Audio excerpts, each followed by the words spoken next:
भक्ति आंदोलन और सूफी आंदोलन से संबंधित जो प्रश्न हैं ये सभी परीक्षाओं के लिए महत्वपूर्ण हैं और यहाँ से लगभग सभी प्रतियोगी परीक्षाओं में प्रश्न अवश्य ही पूछे जाते हैं। भक्त संतों में कबीर, सूर, तुलसी, जैसी और सूफी संतों में जो महत्वपूर्ण संत हैं ख्वाजा मोइनुद्दीन चिश्ती, बाबा फरीद, इसके अलावा शेख निजामुद्दीन औलिया और नसीरुद्दीन, फरीदुद्दीन, मोइनुद्दीन, इन सभी लोगों से संबंधित प्रश्न हर परीक्षा में पूछे जाते हैं। तो इसके लिए ये वीडियो बहुत ही महत्वपूर्ण है। प्रश्न पर चलते हैं। प्रश्न है कि निम्नलिखित में से किस चिश्ती संत को चिराग ए दिल्ली कहा जाता है, आपको बताना है। ऑप्शन है मोइनुद्दीन, फरीदुद्दीन, निजामुद्दीन औलिया या नासिरुद्दीन। तो सही उत्तर क्या हो जाएगा? Nasiruddin, option D. दोस्तों आप जान लीजिए कि शेख नासिरुद्दीन महमूद शेख निजामुद्दीन औलिया के प्रमुख शिष्य थे और यह अपनी पदवी चिराग ए दिल्ली यानी दिल्ली के चिराग के नाम से अधिक प्रसिद्ध हुए थे। अगला प्रश्न है निम्नलिखित सूफीवाद के सिलसिले में कौन संगीत के विरुद्ध था? चिश्तिया, सुहरावर्दिया, कादरिया या फिर नक्शबंदिया। तो सही उत्तर क्या हो जाएगा? सही उत्तर है नक्शबंदिया सिलसिला। दोस्तों याद रखिएगा, नक्शबंदी सिलसिले की स्थापना 14वीं शताब्दी में ख्वाजा बहाउद्दीन नक्शबंद ने की थी और ये सिलसिला समा यानी संगीत के विरुद्ध था। अगला प्रश्न है अति कट्टरपंथी सूफी संप्रदाय था कौन? चिश्ती, सोहरावर्दी, नक्शबंदी या कादरी। तो सही उत्तर क्या हो जाएगा? नक्शबंदी। दोस्तों याद रखिएगा, नक्शबंदी सिलसिला सूफियों में सबसे अधिक कट्टरवादी सिलसिला था और नक्शबंदी सूफियों ने कुरान के अक्षरशः पालन पर बल दिया था। अगला प्रश्न बहुत ही महत्वपूर्ण है। निम्नलिखित युग्मों में से गलत युग्म को पहचानिए। चिश्ती दिल्ली और दोआब, सोहरावर्दी सिंध, औलिया मध्य प्रदेश और फिरदौसी बिहार। तो इसमें आपको गलत युग्म को पहचानना है। औलिया मध्य प्रदेश ये आपका गलत है। दोस्तों चिश्ती सिलसिले का प्रभाव क्षेत्र दिल्ली और आसपास के क्षेत्रों में था। सोहरावर्दी सिलसिले का प्रभाव क्षेत्र सिंध के क्षेत्र में था। फिरदौसी सिलसिला चिश्ती सिलसिले का ही भाग था जिसका प्रभाव क्षेत्र बिहार था। औलिया कोई सिलसिला नहीं था बल्कि ये दिल्ली के प्रमुख संत निजामुद्दीन को मिली उपाधि थी। निजामुद्दीन औलिया का प्रभाव क्षेत्र दिल्ली में था। तो ऑप्शन सी आपका गलत है। अगला प्रश्न है निम्नलिखित सूफियों में किसने कृष्ण को औलिया के रूप में माना था? ऑप्शन है शाह मोहम्मद गौस, शाह अब्दुल अजीज, शाह वली उल्लाह या ख्वाजा मीर दर्द। तो सही उत्तर क्या हो जाएगा? दोस्तों शाह मोहम्मद गौस ने कृष्ण को औलिया के रूप में माना है। सूफी संत शाह मोहम्मद गौस ने कृष्ण को औलिया के रूप में स्वीकार किया। वह सत्तारी सिलसिले के सबसे प्रसिद्ध संत थे और सत्तारी संतों ने हिंदू और मुसलमानों के धार्मिक विचारों और रीतियों में समानता दिखाकर उन्हें निकट लाने का प्रयास किया था। अगला प्रश्न है शेख बहाउद्दीन जकारिया किस संप्रदाय के थे? सोहरावर्दी संप्रदाय, ऋषि संप्रदाय, चिश्ती संप्रदाय या फिरदौसी संप्रदाय। तो सही उत्तर ऑप्शन ए सोहरावर्दी संप्रदाय।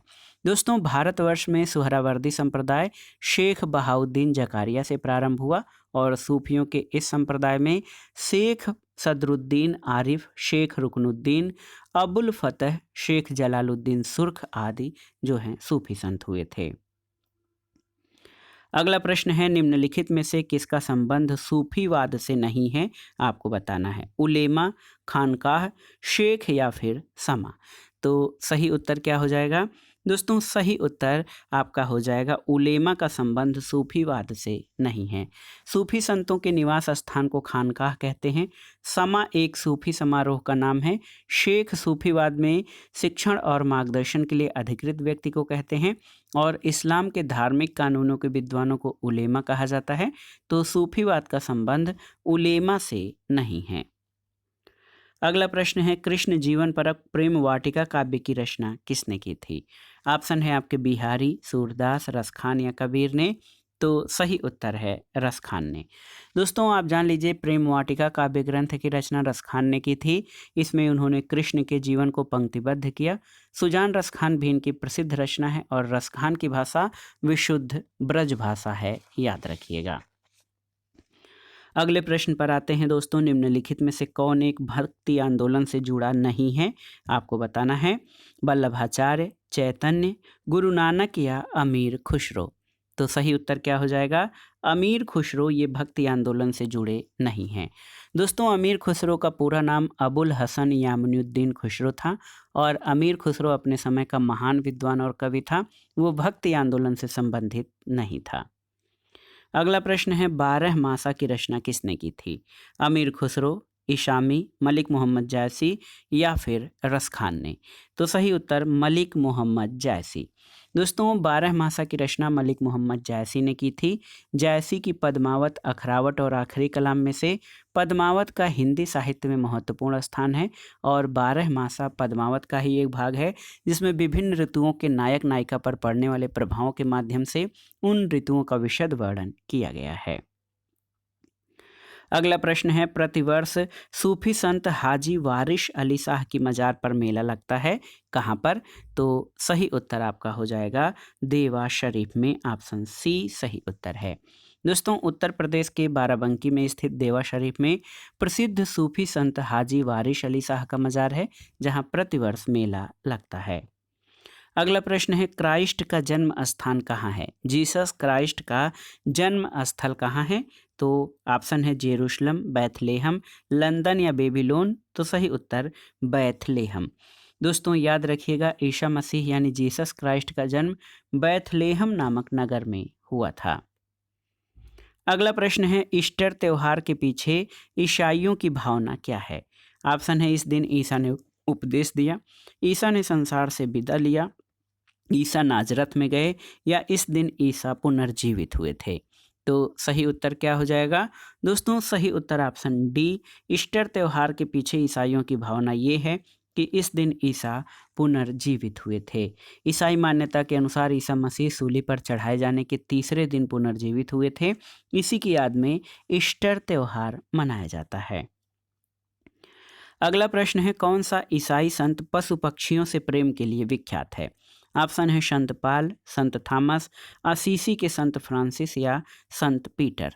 तो सही उत्तर क्या हो जाएगा? असीसी के संत फ्रांसिस, ऑप्शन सी। दोस्तों याद रखिएगा उत्तर प्रदेश में कौन सा ईसाई संत पशु पक्षियों से प्रेम करता था? तो ये असीसी के संत फ्रांसिस ऐसे ईसाई संत हैं जो पशु पक्षियों से प्रेम के लिए विख्यात हैं। अगला प्रश्न है दोस्तों ईसाइयों का गुड फ्राइडे क्यों मनाया जाता है? ऑप्शन है ईसा मसीह की मृत्यु हुई थी, ईसा मसीह का जन्म हुआ था, ईसा मसीह को सूली पर चढ़ाया गया था या ईसवी सन का प्रारंभ हुआ था। तो सही उत्तर है ईसाइयों का गुड फ्राइडे इसलिए मनाया जाता है क्योंकि इस दिन ईसा मसीह को सूली पर चढ़ाया गया था। ऑप्शन सी आपका सही उत्तर है। दोस्तों गुड फ्राइडे ईसा मसीह को सूली पर चढ़ाने वाले दिन के रूप में ईसाइयों द्वारा मनाया जाता है और बाइबिल के अनुसार ईसा मसीह को शुक्रवार के दिन सूली पर चढ़ाया गया था। अगला प्रश्न है दक्षिण भारत से उत्तर भारत में भक्ति आंदोलन किसने चलाया? रामानंद, शंकराचार्य, स्वामी विवेकानंद या कबीर ने? तो सही उत्तर है रामानंद ने। दोस्तों एक दोहा भी है कि भक्ति द्राविड़ उपजी लाए रामानंद, प्रगट कियो कबीर ने 7 दीप 9 खंड। तो उत्तर भारत में जो भक्ति का प्रवाह है दक्षिण भारत से उसको लाने में रामानंद जी की भूमिका रही है। दोस्तों याद रखिएगा रामानंद भगवान राम के उपासक थे। इनके संबंध में एक पद्य प्रचलित है कि पहले द्रविड़ देश में भक्ति उदित हुई जिसे रामानंद उत्तर भारत में लाए थे। तो भक्ति द्राविड़ उपजी लाए रामानंद, प्रगट कियो कबीर ने 7 दीप 9 खंड। अगला प्रश्न है चैतन्य महाप्रभु किस संप्रदाय से जुड़े थे? आपको बताना है। ऑप्शन है श्री संप्रदाय, वारकरी संप्रदाय, गौड़ीय संप्रदाय या इनमें से कोई नहीं।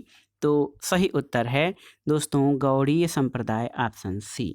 याद रखिएगा चैतन्य को पश्चिम बंगाल में आधुनिक वैष्णववाद जिसे गौड़ीय संप्रदाय कहा जाता है इसका संस्थापक माना जाता है। तो याद रखिएगा चैतन्य महाप्रभु गौड़ीय संप्रदाय से संबंधित थे। अगला प्रश्न है आपका, देखिए महत्वपूर्ण प्रश्न है कि निम्नलिखित में से किसका मिलान गलत है? नामदेव महाराष्ट्र, ये आपका सही सुमेलित है। नामदेव महाराष्ट्र से संबंधित हैं। चैतन्य महाप्रभु पश्चिम बंगाल सही हैं।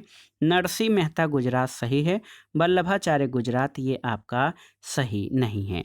क्यों नहीं सही है तो आप जान लीजिए। वल्लभाचार्य वैष्णव धर्म के महान संत थे, इनका जन्म काशी में हुआ था और आगे चलकर वृंदावन में इन्होंने कृष्ण भक्त धारा में पुष्टि मार्ग की स्थापना की थी। तो अन्य विकल्प आपके सही सुमेलित हैं। ऑप्शन डी, वल्लभाचार्य का संबंध गुजरात से नहीं बल्कि काशी और मथुरा यानी वृंदावन से है। अगला प्रश्न है, अष्टछाप की स्थापना किसके द्वारा की गई थी, आपको बताना है। आचार्य विट्ठलनाथ, गुरु नानक, सूरदास या कृष्णदास। तो सही उत्तर है आचार्य विट्ठलदास ने अष्टछाप की स्थापना की थी। अष्टछाप में 8 कवि शामिल थे, कुंभन दास, सूरदास, कृष्णदास, परमानंद दास, गोविंद स्वामी, छीत स्वामी, नंददास और चतुर्भुज दास। ये सभी कवि कृष्ण भक्ति उपासना में महत्वपूर्ण योगदान करता रहे हैं। अगला प्रश्न है, निम्नलिखित में सबसे अधिक सुधारवादी भक्ति संत कौन थे। ऑप्शन है रामानंद, तुलसीदास, कबीर या नामदेव।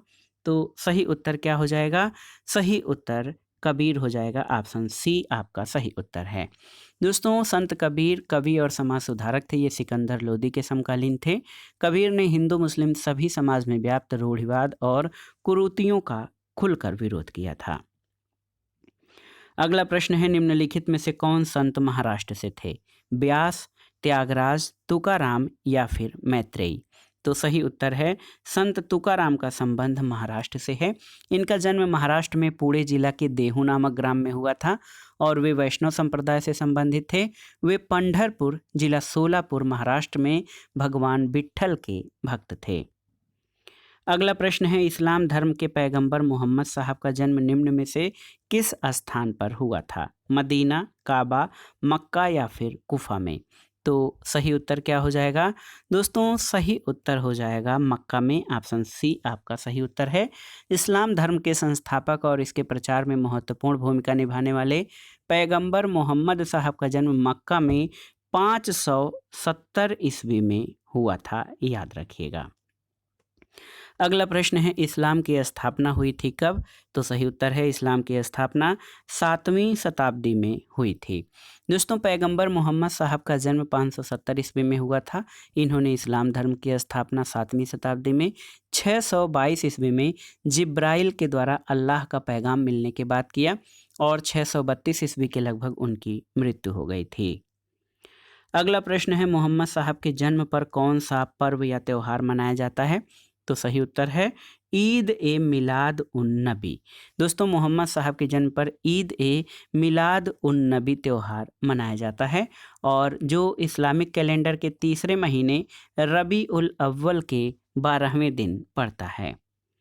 अगला प्रश्न है, हिजरी संवत कब आरंभ हुआ था, आपको बताना है। तो सही उत्तर 622 ईस्वी में। दोस्तों, 622 ईस्वी दिन शुक्रवार में हिजरी संवत का प्रारंभ हुआ और इसी दिन मोहम्मद साहब मक्का छोड़कर मदीना चले गए थे।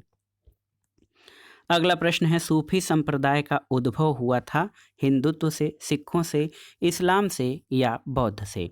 तो सही उत्तर है सूफी संप्रदाय का उद्भव इस्लाम से हुआ था। बाद में सूफी अनेक संप्रदायों में बट गए, जैसे चिश्ती, सोहरावर्दी, कादरिया इत्यादि।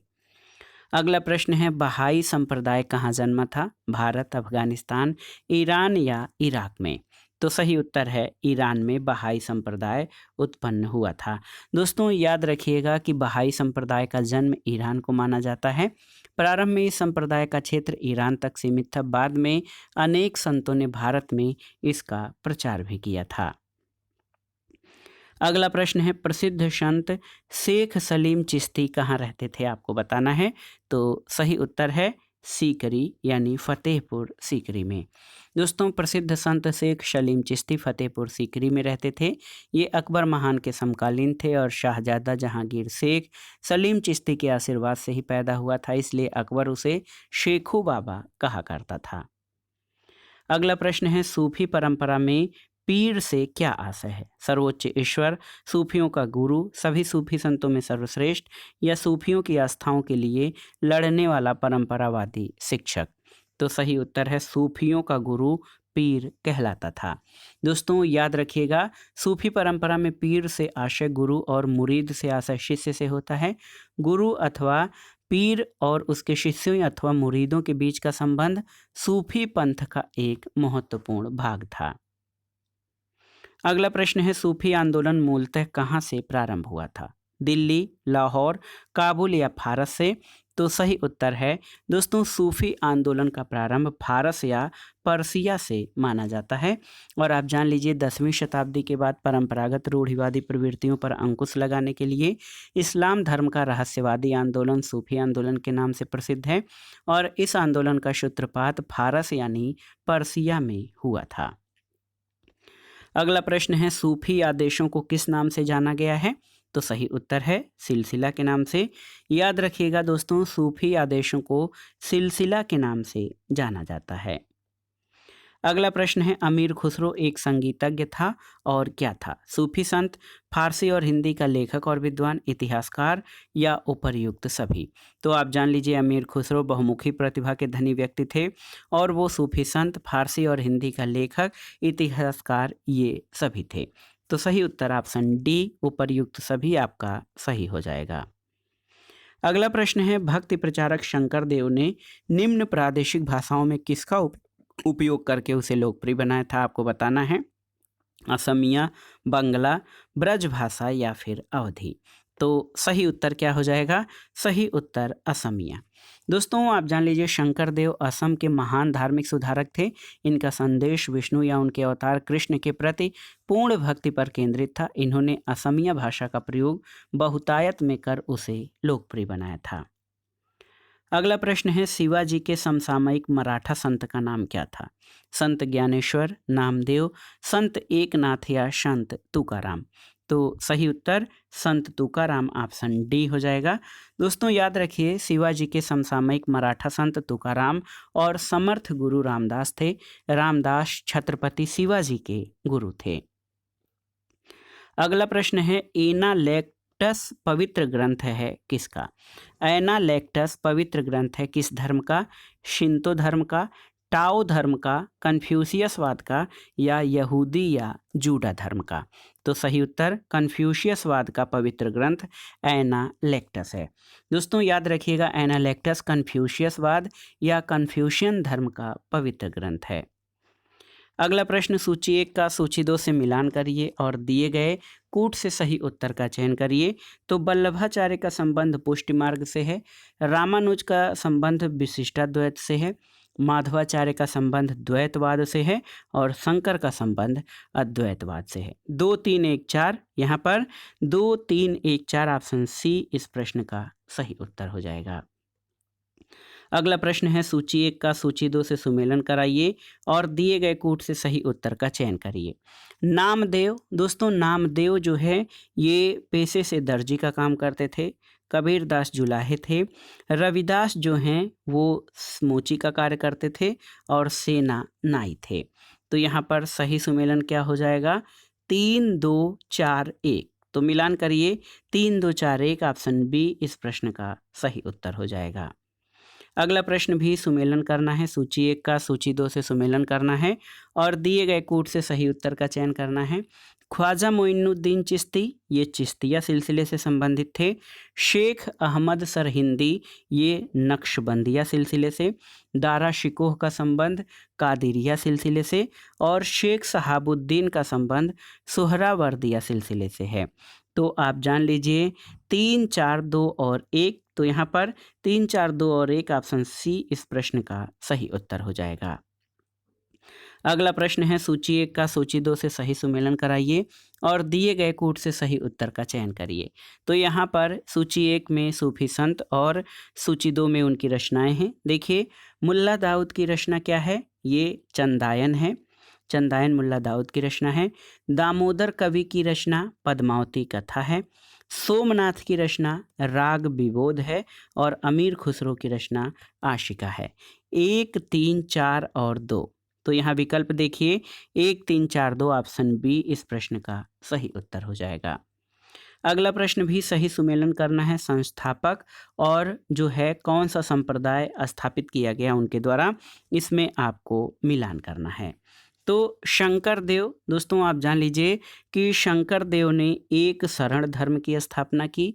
जगजीवन ने सतनामी, दोस्तों जगजीवन ने सतनामी संप्रदाय चलाया, लालगिन या लालबेग ने अलखनामी संप्रदाय चलाया और गोविंद प्रभु ने महानुभाव पंथ। तो यहाँ पर 4, 3, 2 और 1 ऑप्शन ए आपका सही उत्तर हो जाएगा।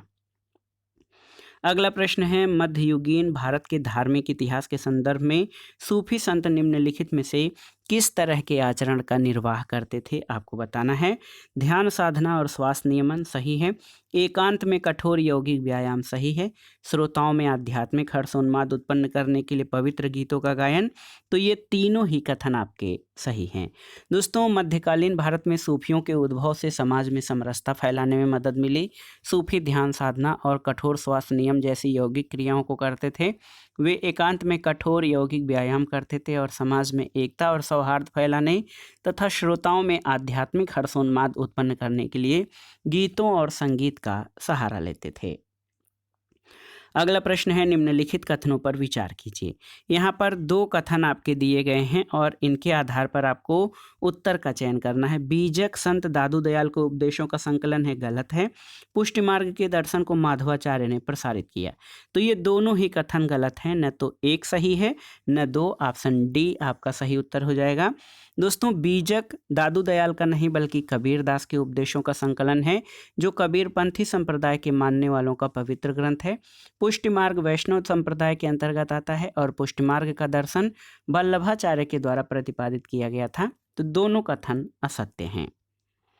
अगला प्रश्न है, हठ योग के संदर्भ में निम्नलिखित में से कौन सा कथन सही है। तो यहाँ पर आपको बताना है, हठ योग नाथ पंथियों द्वारा अपनाया जाता था, बिल्कुल सही है। दूसरा है, हठ योग की क्रिया को सूफी संतों ने भी अपनाया था। दोनों ही कथन आपके सही हैं, 1 और 2 दोनों हो जाएगा। दोस्तों भारत में हठ योग को नाथ संप्रदाय के योगियों के द्वारा अपनाया जाता था।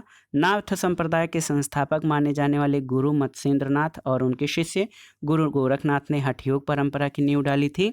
हठ योग की क्रियाओं को सूफी संतों द्वारा भी अपनाया गया था और शत्तारी सिलसिले के सूफी संत मोहम्मद गौस फारसी पुस्तक बहर अल हयात में हठ योग संबंधी क्रियाओं का चित्रण मिलता है। अगला प्रश्न और भक्ति तथा सूफी संत आंदोलन से संबंधित जो महत्वपूर्ण प्रश्न है उनका आखिरी प्रश्न है। निम्नलिखित कथनों पर विचार कीजिए। यहाँ पर 2 कथन आपके दिए गए हैं। संत निम्बार्क अकबर के समकालीन थे, सही नहीं है। संत कबीर शेख अहमद सरहिंदी से अत्यधिक प्रभावित थे, गलत है। दोनों ही कथन गलत हैं, न तो 1 न तो 2। ऑप्शन डी आपका सही उत्तर हो जाएगा। दोस्तों निम्बार्काचार्य को रामानुजाचार्य के समकालीन माना जाता है। उन्हें श्री कृष्ण के सुदर्शन चक्र का अवतार माना जाता है। वहीं अकबर का शासनकाल जो है 1556 से 1605 था। दूसरी ओर कबीर सामान्यतः 15वीं शताब्दी के संत कवि थे।